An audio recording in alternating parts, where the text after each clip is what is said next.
This cheeseburger, loaded fries with bacon, and milkshake are made entirely out of plants and non-dairy products. I think we're happiest when a lot of people come in and they don't even really realize what they're eating is plant-based. You know, we're not trying to trick people. Sophia Made started this fast food restaurant, which is fully vegan, but you'd never know it from its exterior. Because in this surfer town on the island of Bali, Indonesia, vegan restaurants are the norm. While vegetarian options are often an afterthought for restaurants in most cities, Canggu is fast becoming a paradise for plant-based food. Innovative restaurants that serve vegetarian and vegan food are popping up everywhere you look. And as part of my journey exploring the future of food, I'll be attempting a vegetarian diet for the next 21 days. A daunting period as I eat meat in most of my meals. I didn't know there could be so many options in vegan cuisine. Besides talking to restaurant owners and people choosing to become vegan, I'm also meeting former vegans too, to find out how the trillion-dollar food industry is evolving, and if this is just a fad, or is this the future of food? While Plant Cartel is technically a vegan restaurant, Sophia wants to change the stigma that vegan food is just for vegans, and the word vegan isn't even mentioned once on the menu board. That stigma of tofu, vegan food, you know, it's not here. You know, we wanted to normalize plant-based food and we wanted to encourage both omnivores and vegans to come and eat here. You've got to nail the cheeseburger. Many of the comfort food staples here are made in-house out of seitan, a popular meat replacement made out of wheat gluten. Here, the cheese is made from carrot and potato. Bacon is made out of eggplant. And of course, they've been able to replicate their version of the hot dog. When you're eating, a lot of the experience is the visual smell, sight. It's really important. So I think all those factors were, you know, something to consider when we were doing the menu development. Of course, it has to taste good, but it has to look like a cheeseburger. It has to look like a hot dog. And I have to admit, the taste comes pretty close to the real thing. Cheesy fries are hard to resist. She hopes that by creating everyday staples out of plants, it'll inspire people to rethink about the amount of meat they need to consume. Meatless alternatives are gaining traction globally. According to the Good Food Institute, retail sales of plant-based food in the US grew by 17% last year and is worth over $4.1 billion. Globally, the alternative meat market may be worth $140 billion in the next 10 years, which may threaten the $1.4 trillion global meat market. Companies like Impossible Foods and Beyond Meat, which recently went public and has a market capitalization of over $1 billion, are making plant-based protein products for the masses, and it appears promising. Fast food chains like Carl's Jr. and White Castle have introduced vegetarian burgers on their menu, while Burger King is rolling out meatless Impossible Whoppers at its more than 7,000 locations in the US. In London, salad and sandwich chain Pret A Manger is testing vegetarian-only locations, while co-working company WeWork said it will no longer reimburse its 6,000 employees for meals containing meat. Numerous celebrities such as Beyoncé and Jay-Z are also promoting plant-based diets. But as meatless meat options soar, critics argue there's no conclusive evidence that it's better for you than real meat.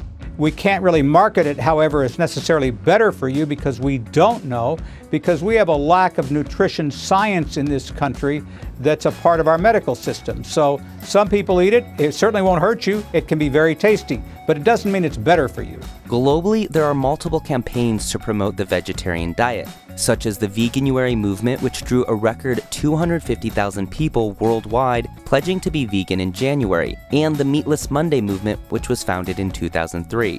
Despite the rise of these movements, make no mistake, global meat consumption is still on the rise, driven in part by countries like China, which has a booming middle class. Globally, the average amount of meat consumption has nearly doubled over the past 50 years. Yet, some countries like the UK might have reached a so-called meat peak. 1 in 3 people in the UK say they've stopped or reduced eating meat.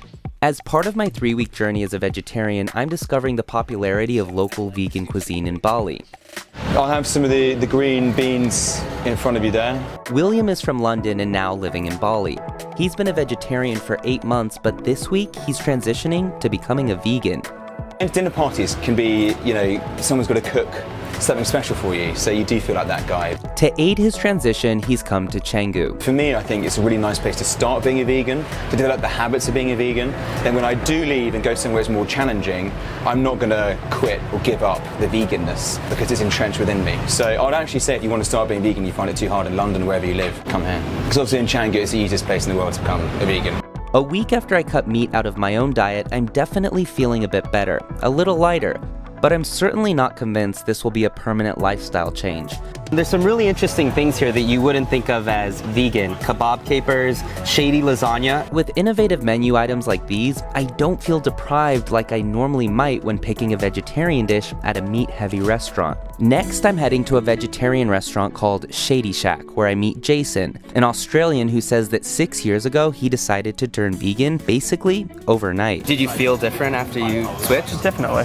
I didn't feel good, but that took some time because a lot of people will say, as soon as I go vegan, I felt fantastic. And I think that's a really bad way to lead people into veganism because not everyone feels great when they first change diets. But how did this surfer town Canggu become such a paradise for plant-based food? A lot of yogis have come here, and I think it's something that vibe of people tend to agree with, is more so the vegan message, and I think it needs to spread to a lot more people, which is what we're seeing here. While Jason was inspired to change his diet when thinking about the environment, he thinks everyone needs to do their own research.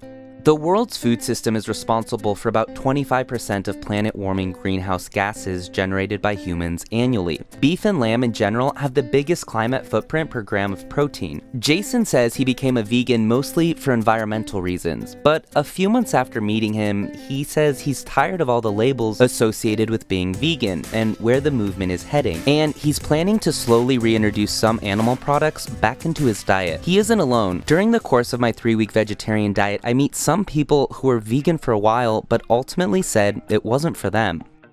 My skin was definitely acting up when I was hardcore vegan, and I think that's because of all the processed food, or potentially like the soy, all of the alternative milks, I don't know, like, or maybe even the faux meats that are processed. Maria has gone through phases of being vegan, vegetarian, and even pescatarian, someone who doesn't eat meat but does eat fish. Ultimately, though, she doesn't want to restrict her choices. I try to be vegan most of the time, but I don't like to put a label on it. Eli Johnston experimented with being vegan and said at first he felt lighter mentally and physically, but 6 months later, he wanted to reintegrate animal protein into his diet. Once I started reintegrating meat into my diet, I can feel the difference in my body.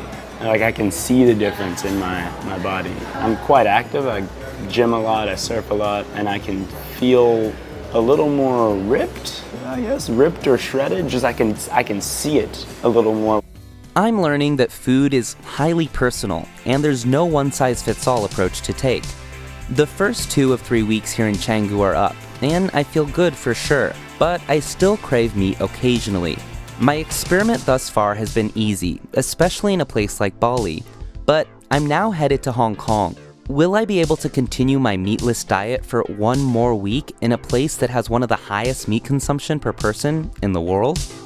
Hey guys, it's Uptin. Thanks so much for watching. Do you think meatless is the future of food? Let us know in the comments below, and while you're at it, subscribe to our channel, and don't forget to check out part 2 where I continue the journey in Hong Kong.